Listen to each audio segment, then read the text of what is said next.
Mga kabrigada, patuloy naman na humihingi ng hustisya ang mga pamilya ng 3 biktima na nahukay sa Sharif Saidona Mustafa, Maguindanao del Sur. Sa panayam ng Brigada News FM Manila kay Siren Olarte, kapatid ng isa sa mga biktima, umapila ito sa mga otoridad na mapanagot ang mga nasa likod ng pagpatay sa 3 naghatid ng hybrid na kambing sa Mindanao. Anya, hindi na nila makontak ang buyer matapos sabing siya na ang bahala sa 3.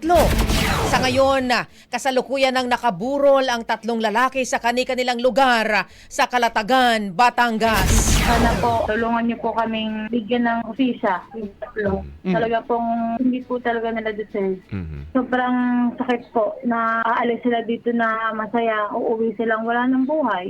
Tapos kakaawa po yung mga naiwan nila, lalo na yung mga anak ng 2. Yung kapatid ko po kasi binata. Kakaawa po.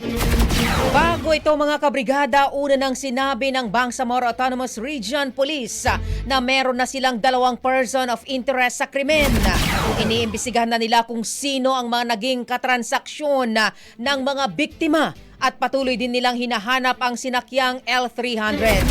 May 11 ng unang napaulat na nawawala o May 11 ng una pong mapaulat na nawawala sina John Luis Olarte, Jerry Olarte at Ronald Alumno na nag-deliver lamang umano ng kambing sa Linantangan sa Mama Sapano, pero nito lamang Biyernes natagpuan silang wala ng buhay. Rapido, Brigada Balita Nationwide. Ang bahaging ito ay hatid sa atin ng Guard C Plus with Zinc Capsule. Always protektado ang kalusugan.